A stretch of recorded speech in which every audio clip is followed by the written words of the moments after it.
The Game of Life and How to Play It by Florence Scovel Shinn. Chapter 8, Intuition or Guidance.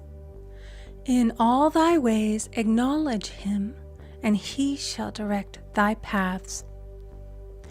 There is nothing too great of accomplishment for the man who knows the power of his word and who follows his intuitive leads. By the word he starts in action unseen forces and can rebuild his body or remold his affairs. It is therefore of the utmost importance to choose the right words, and the student carefully selects the affirmation he wishes to catapult into the invisible.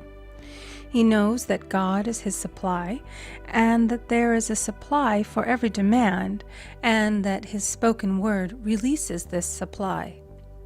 Ask, and ye shall receive. Man must make the first move. Draw nigh to God, and he will draw nigh to you. I have often been asked just how to make a demonstration. I reply, speak the word, and then do not do anything until you get a definite lead. Demand the lead, saying, Infinite Spirit, reveal to me the way. Let me know if there's anything for me to do. The answer will come through intuition or hunch, a chance remark from someone, or a passage in a book, etc., etc. The answers are sometimes quite startling in their exactness. For example, a woman desired a large sum of money. She spoke the words, Infinite Spirit, open the way for my immediate supply. Let all that is mine by divine right now reach me in great avalanches of abundance. Then she added, give me a definite lead. Let me know if there is anything for me to do. The thought came quickly. Give a certain friend, who had helped her spiritually, $100. She told her friend, who said, wait and get another lead before giving it. So she waited, and that day met a woman who said to her, I gave someone $1 today. It was just as much for me as it would be for you to give someone 100. This was indeed an unmistakable lead, so she knew she was right in giving the $100. It was a gift which proved a great investment, for shortly after that, a large sum of money came to her in a remarkable way. Giving opens the way for receiving. In order to create activity in finances, one should give. Tithing, or giving 1/10 of one's income, is an old Jewish custom and is sure to bring increase. Many of the richest men in the country have been tithers and have never known it to fail as an investment. The 10th part goes forth and returns blessed and multiplied, but the gift or tithe must be given with love and cheerfulness, for God loveth a cheerful giver. Bills should be paid cheerfully. All money should be sent forth fearlessly and with a blessing. This attitude of mind makes man master of money. It is his to obey, and his spoken word then opens vast reservoirs of wealth. Man himself limits his supply by his limited vision. Sometimes the student has a great realization of wealth, but is afraid to act. The vision and action must go hand in hand, as in the case of the man who bought the fur-lined overcoat.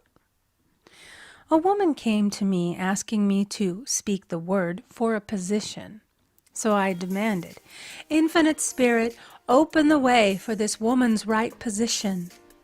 Never ask for just a position. Ask for the right position, the place already planned in divine mind, as it is the only one that will give satisfaction. I then gave thanks that she had already received, and that it would manifest quickly. Very soon she had 3 positions offered her, 2 in New York and 1 in Palm Beach, and she did not know which one to choose. I said, ask for a definite lead. The time was almost up and was still undecided when one day she telephoned. When I woke up this morning, I could smell Palm Beach. She had been there before and knew its balmy fragrance. I replied, well, if you can smell Palm Beach from here, it's certainly your lead. She accepted the position, and it proved a great success. Often one's lead comes at an unexpected time. One day, I was walking down the street when suddenly I felt a strong urge to go to a certain bakery a block or two away. The reasoning mind resisted, arguing, "There's nothing there that you want." However, I had learned not to reason, so I went to the bakery, looked at everything, and there was certainly nothing there that I wanted. But coming out, I encountered a woman I had thought of often and who was in great need of the help which I could give her. So often, one goes for one thing and finds another. Intuition is a spiritual faculty and does not explain, but simply points the way. A person often receives a lead during a treatment. The idea that comes may seem quite irrelevant, but some of God's leadings are mysterious. In the class one day, I was treating that each individual would receive a definite lead. A woman came to me afterwards and said, "While you were treating, I got the hunch to take my furniture out of storage and get an apartment." The woman had come to be treated for health.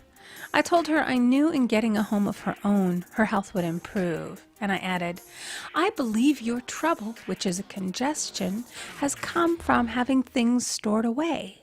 Congestion of things causes congestion in the body. You have violated the law of use, and your body is paying the penalty." So I gave thanks that divine order was established in her mind, body, and affairs. People little dream of how their affairs react on the body. There is a mental correspondence for every disease. A person might receive instantaneous healing through the realization of his body being a perfect idea in divine mind, and therefore whole and perfect, but if he continues his destructive thinking, hoarding, hating, fearing, condemning, the disease will return. Jesus Christ knew that all sickness came from sin, but admonished the leper after the healing to go and sin no more, lest a worse thing come upon him. So man's soul, or subconscious mind, must be washed whiter than snow for permanent healing. And the metaphysician is always delving deep for the correspondence. Jesus Christ said, "Condemn not, lest ye also be condemned. Judge not, lest ye be judged." Many people have attracted disease and unhappiness through the condemnation of others. What man condemns in others, he attracts to himself. For example, a friend came to me in anger and distress because her husband had deserted her for another woman. She condemned the other woman and said continually, "She knew he was a married man. She had no right to accept his attentions." I replied, "Stop condemning the woman.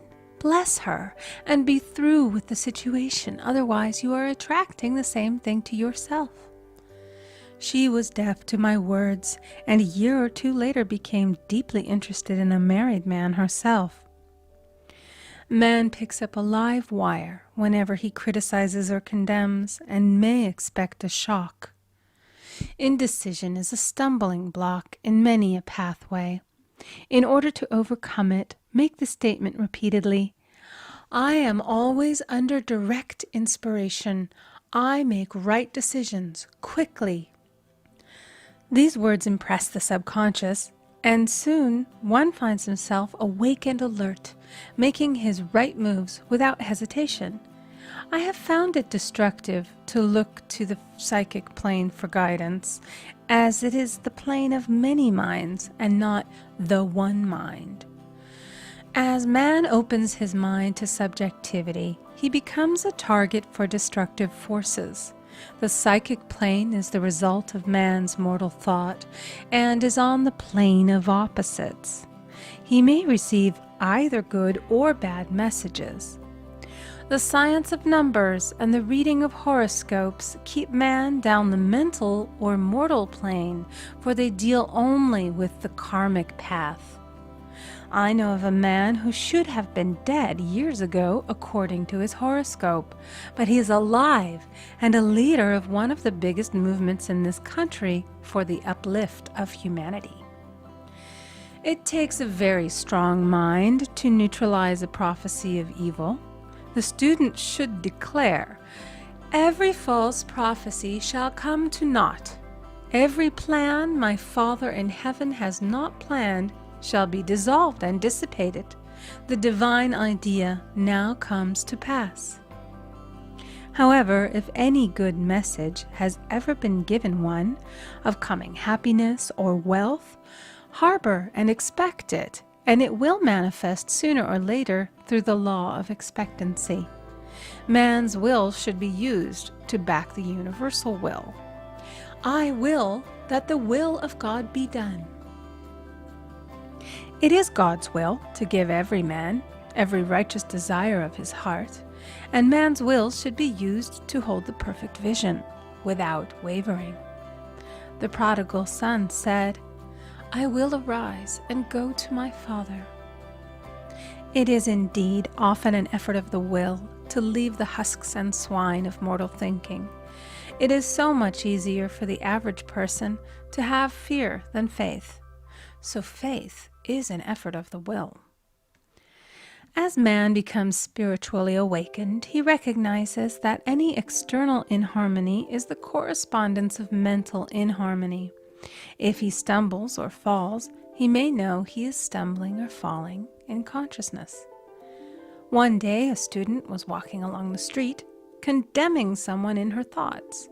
She was saying mentally, "That woman is the most disagreeable woman on earth," when suddenly 3 Boy Scouts rushed around the corner and almost knocked her over. She did not condemn the Boy Scouts, but immediately called on the law of forgiveness and saluted the divinity in the woman. Wisdom's ways are ways of pleasantness, and all her paths are peace. When one has made his demands upon the universal, he must be ready for surprises. Everything may seem to be going wrong, when in reality it is going right. For example, a woman was told that there was no loss in divine mind. Therefore, she could not lose anything which belonged to her. Anything lost would be returned, or she would receive its equivalent. Several years previously, she had lost $2,000. She had loaned the money to a relative during her lifetime, but the relative had died, leaving no mention of it in her will. The woman was resentful and angry, and as she had no written statement of the transaction, she never received the money, so she determined to deny the loss and collect the $2,000 from the Bank of the Universal. She had to begin by forgiving the woman, as resentment and unforgiveness closed the door of this wonderful bank. She made this statement, "I deny loss. There is no loss in divine mind. Therefore, I cannot lose the $2,000 which belong to me by divine right. As one door shuts, another opens." She was living in an apartment house which was for sale, and in the lease was a clause stating that if the house was sold, the tenants would be required to move out within 90 days. Suddenly, the landlord broke the leases and raised the rent. Again, injustice was on her pathway, but this time she was undisturbed. She blessed the landlord and said, "As the rent has been raised, it means that I'll be that much richer, for God is my supply." The new leases were made out for the advanced rent, but by some divine mistake, the 90-day clause had been forgotten. Soon after, the landlord had an opportunity to sell the house. On account of the mistake in the new leases, the tenants held possession for another year. The agent offered each tenant $200 if he would vacate. Several families moved. 3 remained, including the woman. A month or 2 passed, and the agent again appeared. This time he said to the woman, "Will you break your lease for the sum of $1,500? It flashed upon her, "Here comes the $2,000. She remembered having said to friends in the house, We will all act together if anything more is said about leaving. So her lead was to consult her friends. These friends said, "Well, if they have offered you 1,500, they will certainly give 2,000. So she received a check for $2,000 for giving up the apartment. It was certainly a remarkable working of the law, and the apparent injustice was merely an opening for the way for her demonstration. It proved that there is no loss, and when man takes his spiritual stand, he collects all that is his from this great reservoir of good. I will restore to you the years the locusts have eaten. The locusts are the doubts, fears, resentments, and regrets of mortal thinking. These adverse thoughts alone rob man, for no man gives to himself but himself, and no man takes away from himself but himself. Man is here to prove God and to bear witness to the truth. And he can only prove God by bringing plenty out of lack and justice out of injustice. Prove me now herewith, saith the Lord of hosts, if I will not open you the windows of heaven and pour out a blessing, that there shall be not room enough to receive it. End of chapter 8. Recording by Amy Conger.